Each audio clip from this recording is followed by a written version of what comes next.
Hello friends, welcome to my channel. आज के video का हमारा टॉपिक है एंटीप्लेटलेट ड्रग्स। ठीक है, एंटीप्लेटलेट ड्रग्स क्या होते हैं? Antiplatelet drugs that prevent and inhibit platelet aggregation, addition and activation are known as antiplatelet drugs, जो कि प्लेटलेट का एग्रीगेशन, एडिशन और एक्टिवेशन होने से रोकते हैं। ऐसे ड्रग्स उन्हें हम बोलेंगे एंटीप्लेटलेट ड्रग्स। ठीक है, in healthy vasculature nitric oxide and prostacyclin inhibit platelet aggregation.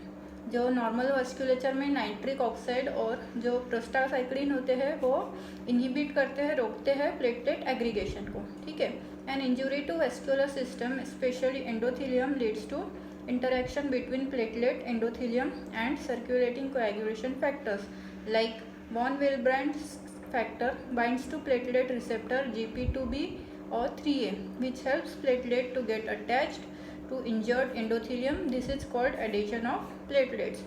क्या होता है अगर कुछ इंजुरी होती है वास्कुलर सिस्टम को, तो स्पेशली एंडोथीलियम, तो एंडोथीलियम क्या करता है? इंटरेक्शन करता है प्लेटलेट्स के बीच में, और एंडोथीलियम प्लेटलेट्स और एंडोथीलियम के बीच में इंटरेक्शन होता है और क्या करता है? सर्कुलेटिंग जो कोएगुलेशन फैक्टर्स रहते हैं ब्लड में, जैसे कि वॉन विल्ब्रेंड फैक्टर, क्या करते हैं? बाइंड होते हैं प्लेटलेट रिसेप्टर GP2B और 3A को, which helps platelet to get attach to injured endothelium. Attach करने में मदद करते हैं एंडोथीलियम से, और इससे क्या होता है? एडेशन होता है प्लेटलेट्स का। ठीक है, platelets contain number of sites to which platelet aggregatory factors like collagen, thrombin, ADP, TXA2, PG binds। Platelets में बहुत सारे साइट्स होते हैं, जैसे कि बहुत सारी प्लेसेस होती है, वहाँ पर प्लेसेस मीन्स रिसेप्टर्स होते हैं बहुत सारे प्लेटलेट्स में, वहाँ पर जो है प्लेटलेट एग्रीगेटरी फैक्टर्स जैसे कि collagen, thrombin, ADP, TXA2 bind होते हैं। ठीक है, फिर सिमिलरली प्लेटलेट साइक्लिक AMP भी play role in platelet adhesion and aggregation. ठीक है, high concentration of cyclic AMP within platelet inhibit platelet aggregation, while low concentration aggravates platelet adhesion to damaged endothelium. क्या होता है कि जैसे कि बाकी के सब फैक्टर्स है, वैसे साइक्लिक AMP भी एक रोल प्ले करता है प्लेटलेट एग्रीगेशन में, लेकिन अगर उसका हाई कॉन्सेंट्रेशन होता है साइक्लिक AMP का प्लेटलेट में, तो वो इनहिबिट करेगा प्लेटलेट एग्रीगेशन, रोकेगा प्लेटलेट एग्रीगेशन को। वाई लो कॉन्सेंट्रेशन अगर होगा तो वो क्या करेगा? एग्रेवेट करेगा प्लेटलेट एडेशन को टू डैमेज्ड एंडोथीलियम। ठीक है, binding of all this platelet aggregatory local hormones changes the shape of platelets with exposure of glycoprotein 2B 3F platelet receptor resulting further activation of platelet. क्या होगा कि इन सब receptors का binding होने से local hormones जो है प्लेटलेट्स का साइज शेप चेंज कर देंगे by exposure to glycoprotein 2B and 3A platelet receptor. उसका क्या होगा रिजल्ट कि प्लेटलेट एक्टिवेट हो जाएंगे। ठीक है, circulating fibrinogen binds to the glycoprotein 2B 3A receptor which help in connecting platelet together into platelet plug. Formation of platelet plug is the initial step in formation of arterial thrombus. क्या होता है?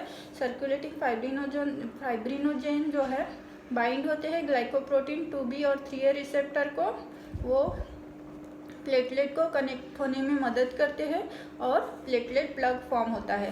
Platelet plug जो है beginning होती है, initial step होता है arterial thrombus form करने में। ठीक है, once this unwanted clot is formed in intact vessel, it going to produce life threatening conditions depending on the type of vessel supplying to organ involved. Example, if coronary leads to myocardial infarction, if cerebral leads to either transient ischemic attacks or stroke.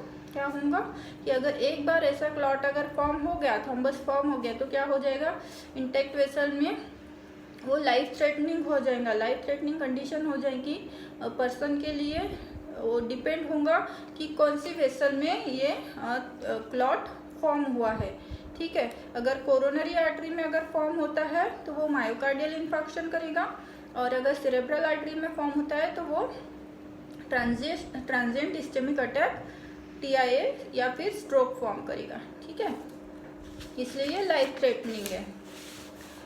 Formation of platelet plug indicates the failure of local platelet anti aggregability hormones such as PGI2 and number of with synthesis of more TXA2 potent vasoconstrictor and platelet aggregator।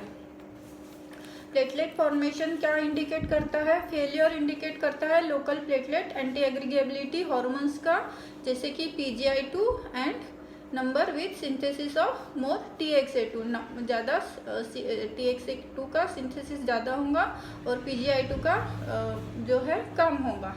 ठीक है। Thus, anti-platelet agents alter platelet function, that is adhesion, aggregation and activation। इसलिए antiplatelet drugs जो है, agents जो है वो alter करते हैं, चेंज करते हैं, स्टॉप करते हैं प्लेटलेट फंक्शन, जैसे कि एडेशन, एग्रीगेशन एंड एक्टिवेशन। ठीक है।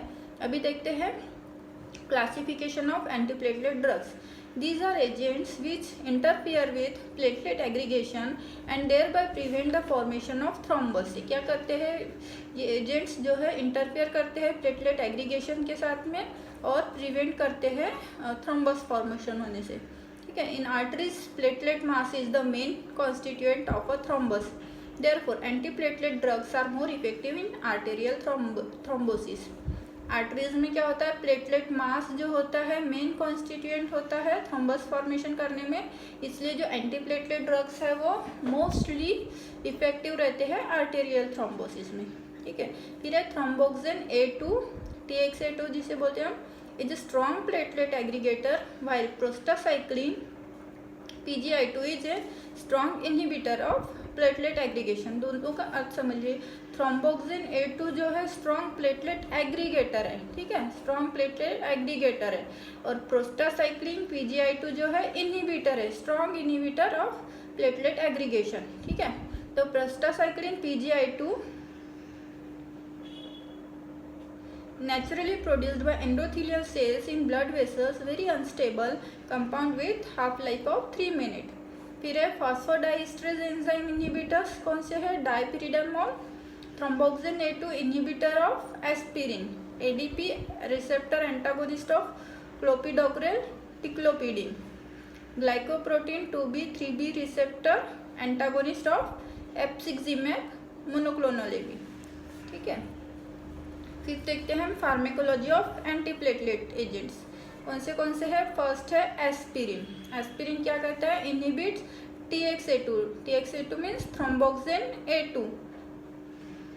क्या करता है ये? By inhibiting the enzyme cyclooxygenase irreversibly at very low doses 50 to 150 milligram per day, causes prolongation of bleeding time, bleeding time का प्रोलॉन्ग कर देता है। और platelet can not synthesize fresh thromboxane A2, platelet fresh thromboxane A2 synthesize नहीं करता है, बनाता नहीं है। So aspirin induced prolongation of BT last for 5 to 7 days। अगर हम एस्पिरिन देते हैं तो उसका प्रोलॉन्गेशन इनहिबिट करेगा, इंड्यूस करेगा 5 से 7 दिनों के लिए। ठीक है। At low doses thromboxane A2 formation by platelets is selectively suppressed, while higher doses may decrease both thromboxane A2 and PGI2 production। Low doses में क्या होगा? Thromboxane A2 formation by platelets suppressed हो जाएगा। ठीक है, लो डोज में। और अगर हायर डोजेस देते हैं तो डिक्रीज करेगा थ्रोम्बोक्सिन A2 और PGI2 दोनों के प्रोडक्शन को। ठीक है। फिर सेकेंड ड्रग है हमारा डाइपिरिडामोल। डाइपिरिडामोल का है phosphodiesterase, PDE। Esterase means enzyme है ये, phosphodiesterase enzyme catalyzes breakdown of cyclic AMP। ये क्या करता है? ब्रेकडाउन करता है साइक्लिक AMP को। डाइपिरिडामोल inhibits PDE phosphodiesterase, leads to increased platelets, cyclic AMP, and cyclic AMP potentiates PGI2 and interferes with platelet aggregation। हमने देखा कि अगर cyclic AMP का हाई कॉन्सेंट्रेशन होता है तो वो इनहिबिट करता है प्लेटलेट एग्रीगेशन को। तो इसमें भी यही हो रहा है, PDE जो है वो इंक्रीज कर रहा है प्लेटलेट साइक्लिक AMP को, और साइक्लिक AMP क्या कर रहा है? पोटेंशिएट कर रहा है PGI2 और इंटरफेयर कर रहा है प्लेटलेट एग्रीगेशन से। ठीक है। फिर dipyridamole alone has little clinical significant effect but improves the response to warfarin, along with which it is use to decrease the incidence of thromboembolism in patients with prosthetic heart valves. क्या करता है? Dipyridamole alone little clinical significance है but improve the response to warfarin. Warfarin का response जो है improve करता है, along with which it is use to decrease the incidence of thromboembolism. Thromboembolism का इंसिडेंस जो है कम कर देता है। एंड पोटेंशियस प्रोस्थेटिक हार्ट वॉल्स, जो कि पेशेंट में प्रोस्थेटिक हार्ट वॉल्स लगे रहते हैं उनमें काफ़ी यूजफुल रहता है। फिर हमारा थर्ड ड्रग है टिक्लोपिडिन। ठीक है, टिक्लोपिडिन क्या करता है? Directly interacts with platelet membrane, altars the fibrinogen receptors present on platelets. क्या होता है? टिक्लोपिडिन डायरेक्टली इंटरैक्ट करता है प्लेटलेट मेम्ब्रेन से और फाइब्रिनोजेन रिसेप्टर्स को अल्टर करता है उसकी एक्शन, जो कि प्लेटलेट में प्रेजेंट रहते हैं। Fibrinogen not able to bind to the activated platelets and platelet aggregation inhibited leads to PT prolong. क्या होता है? फाइब्रिनोजेन फिर बाइंड नहीं हो पाता है एक्टिवेटेड प्लेटलेट से और प्लेटलेट एग्रीगेशन इनहिबिट हो जाता है, रुक जाता है, जिससे कि ब्लीडिंग टाइम जो है प्रोलॉन्ग हो जाता है लंबे समय के लिए। फिर साइड इफ़ेक्ट्स क्या है फिर टिक्लोपिडिन के? डायरिया होता है, वोमिटिंग होता है, abdominal pain, headache, tinnitus and bleeding. ठीक है, फिर चौथा हमारा एजेंट है क्लोपिडोग्रिल। क्लोपिडोग्रिल क्या करता है? Similar to ticlopidine in terms of its mechanism of action. Ticlopidine के जैसे ही एक्शन है क्लोपिडोग्रिल के, बट ये क्या है? It is a pro drug, undergoes activation in liver. ये एक प्रो ड्रग है और लीवर में जाके एक्टिवेट होता है। It has slow onset of action. Slow onset action होता है इसका। Combination of aspirin and clopidogrel is synergistic. Action कैसा है इनका? एस्पिरिन और क्लोपिडोग्रिल का सिनर्जिस्टिक एक्शन है। मोर एक्सपेंसिव ड्रग, काफ़ी एक्सपेंसिव है। Usual dose is 75 milligram per day. Uses क्या क्या है? Secondary prevention of ischaemic complications after MI, जो कि मायोकार्डियल इन्फेक्शन के बाद में इस्चेमिक कॉम्प्लिकेशंस होते हैं सेकेंडरी, उसमें यूजफुल होता है। फिर अक्यूट कोरोनरी सिंड्रोम और इस्चेमिक स्ट्रोक, अनस्टेबल अंजाइना, इन तीनों में काम में आता है। फिर एडवर्स इफेक्ट्स क्या है क्लोपिडोग्रिल के? Bleeding on long term use, bleeding होती है लॉन्ग टर्म यूज़ के लिए। फिर है फिफ्थ ड्रग हमारा एप्सिक्जिमैब। एप्सिक्जिमैब क्या है? It is monoclonal antibody, prevents platelet aggregation by blocking the GP2B और 3A receptor and preventing platelet aggregation. क्या करता है ये? मोनोक्लोनल एंटीबॉडी है, प्रिवेंट करता है platelet aggregation by blocking GP2B and 3A receptor. Block कर देता है GP2B 3A रिसेप्टर को, और रिसेप्टर को ब्लॉक करेंगे तो ये एडेशन नहीं होने देगा, एग्रीगेशन नहीं होने देगा। ठीक है, फिर रूट ऑफ एडमिनिस्ट्रेशन है IV इन्फ्यूजन, इंट्रावेनसली हमको देना है। ड्यूरेशन ऑफ एक्शन है अप टू 36 आवर्स, 36 घंटों का एक्शन है। यूज़ कैसे करेंगे किसमें? Refractable unstable angina, refractory unstable angina में यूज़ कर सकते हैं। फिर अक्यूट मायोकार्डियल इस्चेमिया में यूज़ कर सकते हैं that require percutaneous coronary intervention. सिर्फ हमको इतना ही लिखना है अक्यूट मायोकार्डियल इस्चेमिया में। फिर यूजेस ऑफ एंटीप्लेटलेट ड्रग्स, अब ये पूरे ही एंटीप्लेटलेट ड्रग्स का है। फिर से यूजेस देख लेते हैं किसमें यूज़ होता है। सबसे पहले कोरोनरी आर्टरी डिजीज में aspirin is now routinely use to prevent reocclusion after thrombolytic therapy in MI.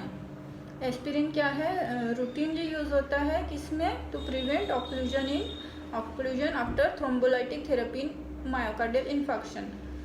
It is now recommended that aspirin 50 to 325 milligram per day be given to all individuals with evidence of coronary artery disease, जिनमें पहले से ही myocardial infection हो चुका है, thrombolysis हो चुका है, arterial thrombosis, उनमें हम कोरोनरी आर्टरी डिजीज में उनमें हम ये थेरेपी चालू करेंगे एंटीप्लेटलेट। ठीक है, फिर है सेरेब्रोवास्कुलर डिजीज।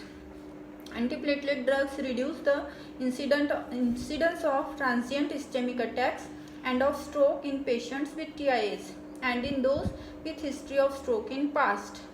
एंटीप्लेटलेट ड्रग्स क्या करते हैं?